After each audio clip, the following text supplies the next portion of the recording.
নমস্কার ভক্তরা, জয় শ্রীকৃষ্ণ, রাধে রাধে। ভক্তরা, যারা ভোর 3 থেকে 5টার মধ্যে প্রস্রাব করার জন্য ঘুম থেকে ওঠেন তাদের সতর্ক থাকা উচিত। অনেকেই ভোর 3 থেকে 5টার মধ্যে হঠাৎ ঘুম থেকে ওঠেন। তাহলে বন্ধুরা, মা এবং বোনেরা, আপনি কি কখনো লক্ষ্য করেছেন কেন আপনি প্রায়শই ভোর 3 থেকে 5টার মধ্যে ঘুম থেকে ওঠেন? আপনি কি প্রতিদিন এই সময়ে ঘুম থেকে ওঠেন? অস্থির বোধ করেন বা অকারণে বাথরুমে যেতে হয়? সাবধান থাকুন, কারণ এটি কোনো সাধারণ ঘটনা নয়। যদি আপনার সাথে প্রতিদিন এটি ঘটে তাহলে এর পিছনের কারণটি খুঁজে বের করুন। আপনি কেন এই সময়ে ঘুম থেকে ওঠেন? এই সময়ের তাৎপর্য কি? এটি কি সুসংবাদের লক্ষণ নাকি কোনো গুরুতর সতর্কতা? আপনার জীবনে কি ঘটতে চলেছে? আপনার ভাগ্য কি উজ্জ্বল হতে চলেছে নাকি আপনি কোনো বড় সমস্যার মুখোমুখি হতে চলেছেন? প্রিয় ভক্তরা, আমি আপনাদের সকলকে বলি যে ভোর 3টে থেকে 5টার মধ্যে সময়টি ব্রহ্ম মুহূর্ত বা অমৃত বেলা। আপনারা হয়তো ভাবছেন ব্রহ্ম মুহূর্ত বা অমৃত বেলা কি? তোমাদের মধ্যে কেউ কেউ হয়তো ব্রহ্ম মুহূর্ত কি তা জানো, তবে যারা জানেন না তাদের জন্য আমি তোমাদের বলি যে ব্রহ্ম মুহূর্ত হলো রাতের শেষ চতুর্থাংশের তৃতীয় অংশ। সনাতন ধর্মে ব্রহ্ম মুহূর্তের বিশেষ তাৎপর্য রয়েছে। ধর্মীয় শাস্ত্র অনুসারে ঘুম ত্যাগ করার জন্য এটি সর্বোত্তম সময়। তদুপরি ব্রহ্ম অর্থ পরম উপাদান এবং মুহূর্ত অর্থ অনুকূল সময়। অতএব ব্রহ্ম মুহূর্তকে অমৃত বেলাও বলা হয়। অমৃত অর্থ যিনি অমৃত অর্থাৎ অমরত্বের অমৃত প্রদান করেন, এবং ভেল অর্থ সময়। একইভাবে অমৃত বেলা অর্থ অমরত্বের সময় বা অমৃতের দান অর্থাৎ অমরত্বের অমৃত। অমৃত বেলা অর্থ সেই সময় যখন ঈশ্বর স্বয়ং তার ভক্তদের অমৃত অর্থাৎ অমরত্বের অমৃত দিতে আসেন, এবং যারা তা পান করতে ব্যর্থ হন তাদের আনন্দের অভাব হয়। যারা এই অমৃত পান করেন তারা উজ্জ্বল ভাগ্য এবং তাদের সাফল্যে উচ্ছ্বাস অনুভব করেন। বন্ধুরা, অমৃত বেলার সময় ইতিবাচক শক্তি মহাবিশ্বের মধ্য দিয়ে দ্রুত প্রবাহিত হয়, কারণ সেই সময় নেতিবাচক শক্তি সুপ্ত থাকে যখন ইতিবাচক শক্তি জাগ্রত হয়। অধিকন্তু যখন ভক্তদের ঘরে ইতিবাচক শক্তি প্রবেশ করে তখন তারা শুভ ফল লাভ করে, অমীমাংসিত কাজগুলি সম্পন্ন করে এবং ঈশ্বরের অসীম আশীর্বাদ লাভ করে। অধিকন্তু ঈশ্বরের আশীর্বাদ প্রাপ্ত ঘরগুলি সম্পদের অভাব অনুভব করে না। খাদ্য এবং সম্পদের ভাণ্ডার পূর্ণ হয় এবং জীবন সুখ, শান্তি এবং সমৃদ্ধিতে ভরে ওঠে। এই বক্তৃতার মাধ্যমে আমরা রাত 1টা, 2টা, 3টা, 4টা এবং 5টা পর্যন্ত জাগ্রতের অর্থ অনুসন্ধান করব। এটি কি নির্দেশ করে? আপনার জীবনে কি ঘটতে চলেছে? আপনি কি সম্পদ অর্জন করবেন নাকি কিছু চ্যালেঞ্জের মুখোমুখি হবেন? এই বক্তৃতা আপনার সমস্ত প্রশ্নের উত্তর দেবে। আপনি এই ভিডিওতে সম্পূর্ণ তথ্য পাবেন। যদি আপনি এখনো কিছু বুঝতে না পারেন বা কোনো প্রশ্ন থাকে তাহলে আমাদের জিজ্ঞাসা করতে পারেন।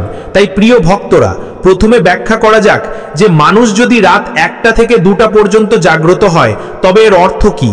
রাত 1টা থেকে 2টা পর্যন্ত জাগ্রত হওয়া ভূত এবং আত্মার লক্ষণ। হ্যাঁ ভক্তরা, রাত্রি স্বভাবতই রহস্যময়, কিন্তু বিশেষ করে রাত 1 থেকে 2টার মধ্যে যদি আপনি হঠাৎ ঘুম থেকে উঠেন, কেউ আপনাকে নিজে থেকে জাগিয়ে তুলেছে বলে নয়, তাহলে আপনার এটিকে স্বাভাবিক বলে উড়িয়ে দেওয়া উচিত নয়। কারণ বন্ধুরা, মায়েরা, এই সময়টিকে সকালের সময় হিসেবে বিবেচনা করা হয়। অতএব রাত 1 থেকে 2টার মধ্যে মহাজাগতিক শক্তির প্রকৃতি পরিবর্তিত হয় এবং নেতিবাচক শক্তি আরো সক্রিয় হয়। অধিকন্তু হিন্দু ধর্মে এই সময়টিকে আসুরিক শক্তির অর্থাৎ নেতিবাচক শক্তির সময় হিসেবে বিবেচনা করা হয়। এমন পরিস্থিতিতে যখন একজন ব্যক্তি এই সময় নিজে থেকে ঘুম থেকে উঠে হঠাৎ ঘুম থেকে ওঠার পর কিছুটা অস্থিরতা এবং নার্ভাসনেস অনুভব করেন, তখন এটি একটি লক্ষণ হতে পারে যে আপনার চারপাশে কোনো ভূত, চাপা নেতিবাচক শক্তি বা কোনো অসম্পূর্ণ আত্মার উপস্থিতি রয়েছে। এই ধরনের পরিস্থিতিতে আমাদের অতীতের কর্মকাণ্ড প্রায়শই নেতিবাচক শক্তিকে আকর্ষণ করে। তাছাড়া এই সময়ে ঘুম থেকে ওঠাও ইঙ্গিত দেয় যে ভয়, নিরাপত্তাহীনতা বা কোনো লুকানো মানসিক ক্ষত আপনার মধ্যে কাজ করছে। বন্ধুরা, এই ভয় সবসময় বাইরের নয়, কখনো কখনো এটি আমাদের ভেতরের স্মৃতি থেকে উঠে আসে এবং আমাদের জাগিয়ে তোলে। বন্ধুরা, যদি এই পরিস্থিতি আপনার সাথে পুনরাবৃত্তি হয়, যদি আপনি স্বপ্নে বারবার ছায়া, উদ্বেগ, ভারিতা বা ভয়ঙ্কর জিনিস অনুভব করেন, তাহলে এটি একটি স্পষ্ট লক্ষণ যে কোনো নেতিবাচক শক্তি আপনাকে স্পর্শ করছে। বিশেষ করে যদি আপনি কোনো তীর্থযাত্রায় অংশগ্রহণ করেন, শ্মশানে যান বা কোথাও থেকে কিছু বাড়িতে নিয়ে আসেন, তাহলে এর প্রভাব আরো বেশি হতে পারে। এই পরিস্থিতিতে ভক্তরা আপনার আতঙ্কিত হওয়া উচিত নয়, বরং আপনার ঘরের পবিত্রতা এবং ইতিবাচক শক্তির উপর মনোযোগ দেওয়া উচিত। যদি এই পরিস্থিতির পুনরাবৃত্তি হয়, আমি আপনাকে কিছু সমাধান দিচ্ছি, মনোযোগ সহকারে শুনুন। যদি আপনি হঠাৎ রাত 1টা থেকে 2টার মধ্যে ঘুম থেকে ওঠেন, তাহলে ভগবান শিবের মন্ত্র ওম নমঃ শিবায় জপ করুন এবং নিচু স্বরে বা নীরবে হনুমান চালিসা পাঠ করুন। এটি নেতিবাচক শক্তিকে দূরে রাখবে। এছাড়াও সপ্তাহে 2বার লবণ জল দিয়ে ঘর পরিষ্কার করা উচিত। কর্পূর জ্বালান এবং সম্ভব হলে গোমূত্র ছিটিয়ে দিন। এছাড়াও অমাবস্যার রাতে মন্দিরে বা বাড়ির উত্তর পূর্ব কোণে একটি দীপক রাখুন বা জ্বালান। প্রতি শনিবার সকালে প্রধান প্রবেশদ্বারে একটি লেবু এবং 2টি লবঙ্গ রাখুন। এটি আপনার ঘর এবং আপনার জীবন থেকে নেতিবাচক শক্তিকে দূর করবে এবং আপনার জীবনে ইতিবাচক শক্তি প্রবাহিত হবে, যা আপনাকে কোনো উদ্বেগ বা অস্থিরতা অনুভব করতে বাধা দেবে। অধিকন্তু মা এবং বোনেরা, দয়া করে আপনাদের সকলকে অবহিত করুন যে রাতে ঘুমানোর সময় আপনার বালিশের নিচে একটি ছুরি রাখা উচিত, কারণ এটি একটি প্রাচীন প্রতিকার যা অলৌকিক এবং কার্যকরী প্রমাণিত হয়েছে। প্রিয় ভক্তরা, আসুন এখন আপনাদের বলি যে যদি কেউ রাত 2টা থেকে 3টার মধ্যে ঘুম থেকে ওঠে বা একা ঘুম থেকে ওঠে, তবে এর অর্থ কি। তাই প্রিয় ভক্তরা, ভোর 2টা থেকে 3টার মধ্যে ঘুম থেকে ওঠা পূর্বপুরুষদের অসন্তুষ্ট বা অসম্পূর্ণ শ্রাদ্ধ অনুষ্ঠানের লক্ষণ, এবং এটি কোনো সাধারণ লক্ষণ নয়। এই রাশির তাৎপর্য অত্যন্ত তাৎপর্যপূর্ণ, কারণ ভোর 2টা থেকে 3টা পর্যন্ত সময় মহাজাগতিক স্থলে অত্যন্ত সংবেদনশীল এবং শাস্ত্রে এটিকে পিতৃকাল হিসাবে বিবেচনা করা হয়। যদি কোনো ব্যক্তির মা বা বোন প্রতিদিন বা বারবার এই সময় ঘুম থেকে ওঠেন, তাহলে এটি কেবল একটি কাকতালীয় ঘটনা নয়, বরং তাদের পূর্বপুরুষদের কাছ থেকে একটি গভীর বার্তা। অধিকন্তু হিন্দু ধর্মে এটি বিশ্বাস করা হয় যে আমাদের পূর্বপুরুষদের আত্মা, যারা পরলোকে বাস করেন, কখনো কখনো স্বপ্ন, চিন্তা বা জাগরণের মাধ্যমে আমাদের সংকেত দেন।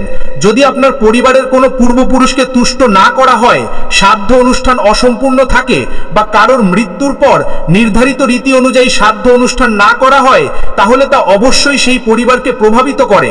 এমন পরিস্থিতিতে যদি আপনি ভোর 2টো থেকে 3টার মধ্যে ঘুম থেকে উঠে কোনো মুখ বা ব্যক্তিকে দেখেন, তাহলে এটি একটি লক্ষণ হতে পারে যে আপনার পূর্বপুরুষরা আপনাকে কিছু বলতে চাইছেন, তারা আপনার উপর খুব রেগে আছেন, অথবা তারা আপনাকে নিজেদের সন্তুষ্ট করার জন্য সংকেত দিচ্ছেন।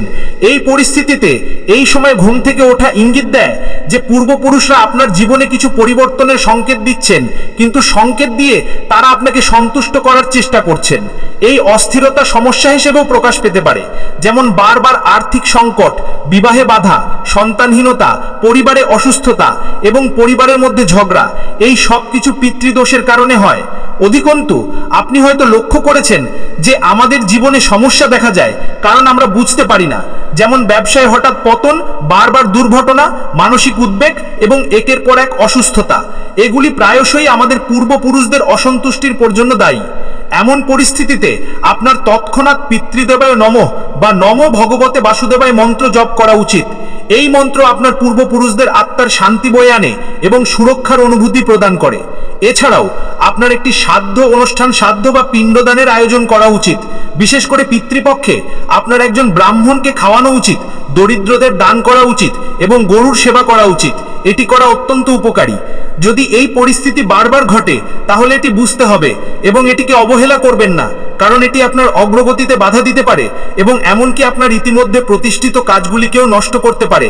এই পরিস্থিতিতে আপনার সকালে ঘুম থেকে উঠে স্নান করা উচিত, সূর্যকে জল অর্পণ করা উচিত এবং পিতৃদেবায় নমঃ জপ করা উচিত। এছাড়াও শ্রাদ্ধপক্ষ বা অমাবস্যায় পিণ্ড দান করুন এবং একজন যোগ্য ব্রাহ্মণের পরামর্শ নিয়ে আপনার পূর্বপুরুষদের সন্তুষ্টির জন্য আচার অনুষ্ঠান করুন। এছাড়াও প্রতি শনিবার বা অমাবস্যায় কালো তিল, সাদা পোশাক এবং দক্ষিণা বা দান করুন এবং পিপল গাছের নিচে একটি প্রদীপ জ্বালান। তবে বন্ধুরা, বিশেষভাবে সতর্ক থাকুন যে আপনার দান করা পোশাক যেন কালো হয় এবং ভুল করেও দান করা থেকে বিরত থাকুন। অন্যথায় আপনি আপনার প্রচেষ্টার ফল পাবেন না এবং জীবনে কঠিন সমস্যার সম্মুখীন হবেন।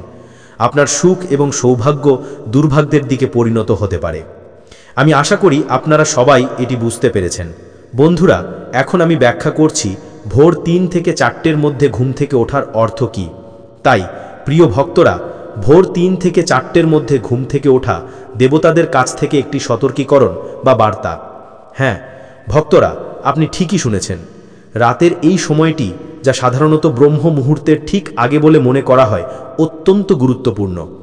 শাস্ত্রে অনুসারে যখন রাতের 3য় প্রহরে 3টে থেকে 4টের মধ্যে আপনার ঘুম বারবার ভেঙে যায় বা আপনি নিজে থেকে ঘুম থেকে ওঠেন, তখন এটি কেবল একটি শারীরিক কারণ নয়, বরং এটি আপনার পারিবারিক দেবতাদের উপস্থিতি বা সতর্কীকরণের লক্ষণও হতে পারে। এছাড়াও প্রতিটি পরিবারের একটি পারিবারিক দেবতা বা পারিবারিক দেবী থাকে। তোমাদের অনেক ভক্তের অবশ্যই একটি পারিবারিক দেবতা বা পারিবারিক দেবতা থাকা উচিত। এর সাথে সাথে এই ঐশ্বরিক শক্তি অর্থাৎ পারিবারিক দেবতা আমাদের বংশ রক্ষা করে। তারা আমাদের ঝামেলা থেকে রক্ষা করে এবং আমাদের স্থবির কাজকে গতি দেয়। তারা অগ্রগতিতে সাহায্য করে। কিন্তু বন্ধুরা, যখন কেউ তার পারিবারিক দেবতাকে অবহেলা করে, পূজা ভুলে যায় অথবা পারিবারিক ঐতিহ্যকে অস্বীকার করতে শুরু করে, তখন পারিবারিক দেবতা তার সংকেত দিতে শুরু করে এবং এই সংকেতগুলির মধ্যে সবচেয়ে গভীর হলো ভোর 3টে থেকে 4টের মধ্যে ঘুম থেকে ওঠা। হ্যাঁ ভক্তরা, তোমরা ঠিকই শুনেছ। ভোর 3টে থেকে 4টের মধ্যে সময় হলো পারিবারিক দেবতার সময়।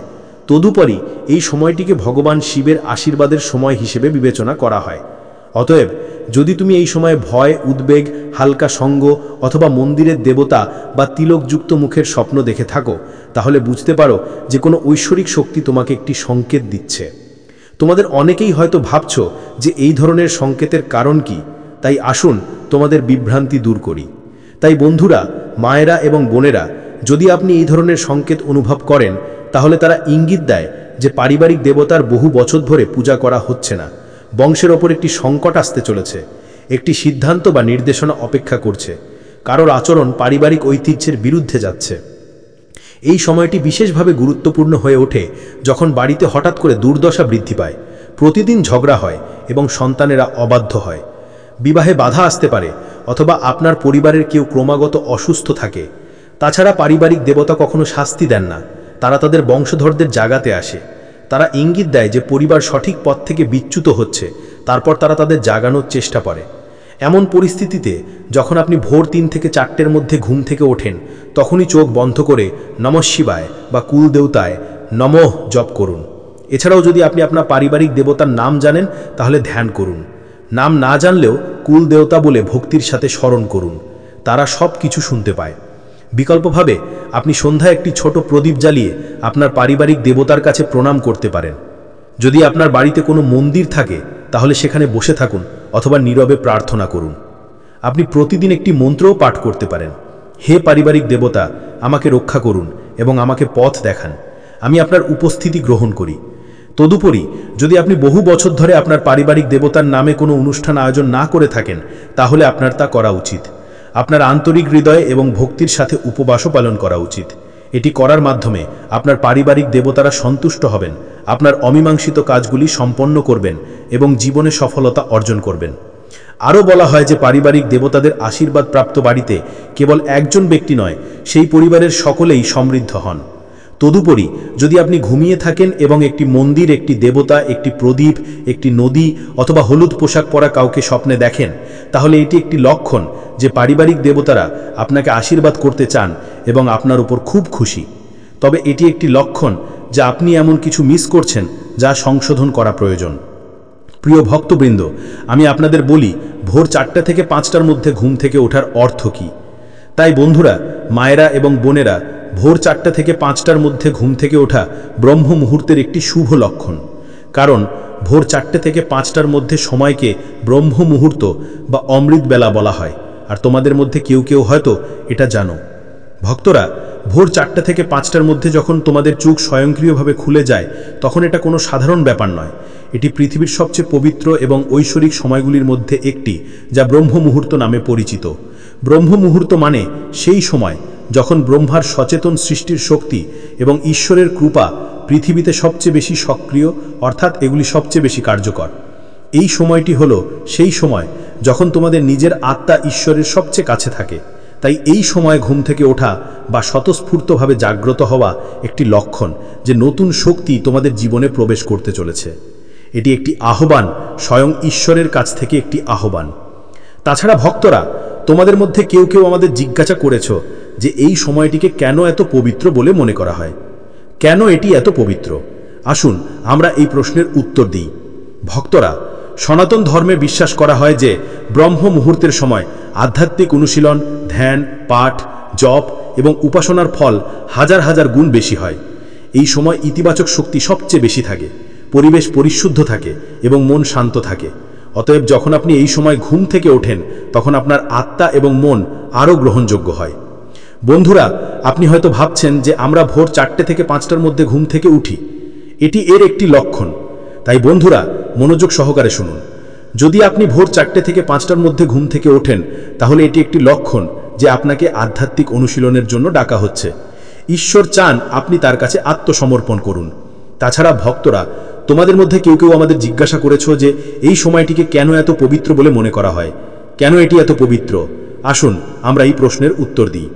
ভক্তরা, সনাতন ধর্মে বিশ্বাস করা হয় যে ব্রহ্ম মুহূর্তের সময় আধ্যাত্মিক অনুশীলন, ধ্যান, পাঠ, জপ এবং উপাসনার ফল হাজার হাজার গুণ বেশি হয়। এই সময় ইতিবাচক শক্তি সবচেয়ে বেশি থাকে, পরিবেশ পরিশুদ্ধ থাকে এবং মন শান্ত থাকে। অতএব যখন আপনি এই সময় ঘুম থেকে ওঠেন তখন আপনার আত্মা এবং মন আরও গ্রহণযোগ্য হয়। বন্ধুরা, আপনি হয়তো ভাবছেন যে আমরা ভোর 4টে থেকে 5টার মধ্যে ঘুম থেকে উঠি, এটি একটি লক্ষণ। তাই বন্ধুরা, মনোযোগ সহকারে শুনুন। যদি আপনি ভোর 4টে থেকে 5টার মধ্যে ঘুম থেকে ওঠেন তাহলে এটি একটি লক্ষণ যে আপনাকে আধ্যাত্মিক অনুশীলনের জন্য ডাকা হচ্ছে। ঈশ্বর চান আপনি তার কাছে আত্মসমর্পণ করুন। তাছাড়া ভোর 4টে থেকে 5টার মধ্যে যদি আপনি ঘুম থেকে ওঠেন তাহলে অবশ্যই বিছানা থেকে উঠে পড়ুন, বিশুদ্ধ জলে স্নান করুন এবং পরিষ্কার পরিচ্ছন্ন এবং পরিপাটি পোশাক পরুন। তারপর আন্তরিক হৃদয়ে এবং ভক্তির সাথে ঈশ্বরের উপাসনা করুন, সূর্য দেবতাকে জল অর্পণ করুন। এছাড়াও সম্ভব হলে ভগবদ্গীতার একটি শ্লোক পাঠ করুন বা ধ্যান করুন। আপনি লক্ষ্য করবেন যে এটি করার সাথে সাথে আপনার মধ্যে একটি অনন্য শক্তি উৎপন্ন হবে। এতে করে ঈশ্বর আপনার উপর অত্যন্ত সন্তুষ্ট হবেন এবং আপনার ভুল ক্ষমা করে আপনার জীবনে অগ্রগতির সুযোগ করে দেবেন। আপনার অমীমাংসিত কাজগুলিও কোনো বাধা ছাড়াই সম্পন্ন হবে এবং দেবী লক্ষ্মী আপনার বাড়িতে স্থায়ীভাবে বসবাস করবেন। আর যেখানে দেবী লক্ষ্মী থাকেন সেখানে ধন সম্পদের কোনো অভাব হয় না এবং মায়ের এবং বোনের কোনো অপূর্ণ চাহিদা থাকে না। তাছাড়া পূজা করলে আপনার বাড়িতে ইতিবাচক শক্তি বজায় থাকে এবং ঘর থেকে নেতিবাচক শক্তির নেতিবাচক প্রভাব দূর হয়। কারণ নেতিবাচক শক্তি একজন ব্যক্তিকে জীবনে অগ্রগতি করতে বাধা দেয়, সর্বদা ইতিমধ্যে সম্পন্ন কাজকে ব্যাহত করে এবং একজন ব্যক্তির আর্থিক স্থিতিকে দুর্বল করে। তাই বন্ধুরা, বিকেল 4টে থেকে 5টার মধ্যে আপনি এই চিহ্নটি পান এবং আপনি এই চিহ্নটি অবশ্যই বুঝতে পেরেছেন। এখন বন্ধুরা, অনেকের আরেকটি প্রশ্ন ছিল যে ব্রহ্ম মুহূর্তে ঘুম থেকে ওঠার সুবিধা কি। তাই ভিডিওটি দেখার পর অনেকে নিশ্চয়ই ব্রহ্ম মুহূর্তে ঘুম থেকে ওঠার সুবিধাগুলি শিখেছেন। কিন্তু যারা ব্রহ্ম মুহূর্তের সময় জেগে ওঠেননি তাদের জন্য আমি বলি যে ব্রহ্ম মুহূর্তের সময় যতটা সম্ভব ঐশ্বরিক শক্তি, ধ্যান এবং উপাসনার উপর মনোযোগ দেওয়া অবশ্যই খুব ফলপ্রসূ। বিশ্বাস করা হয় যে ব্রহ্ম মুহূর্তের সময় যারা জেগে ওঠেন এবং পূজা করেন তারা বহু গুণে পুরস্কার পান এবং ভক্তরা অনন্ত পুণ্য অর্জন করেন। তারা সর্বদা ঐশ্বরিক আশীর্বাদে বর্ষিত হন, কারণ ব্রহ্ম মুহূর্তের সময় পূজা করলে তার কৃপা দ্রুত লাভ হয়। বিশ্বাস করা হয় যে ঈশ্বর সকালে ব্রহ্মজগতে অর্থাৎ পৃথিবীতে অবতরণ করেন এবং আপনি হয়তো লক্ষ্য করেছেন যে ব্রহ্ম মুহূর্তের সময় প্রধান মন্দিরের দরজাও খোলা হয়, যা অত্যন্ত শুভ বলে মনে করা হয়। আমি আশা করি আপনারা সবাই ব্রহ্ম মুহূর্তের সময় ঘুম থেকে ওঠার উপকারিতা বুঝতে পেরেছেন এবং আপনার সমস্ত প্রশ্নের উত্তর পেয়েছেন। রাধে রাধে।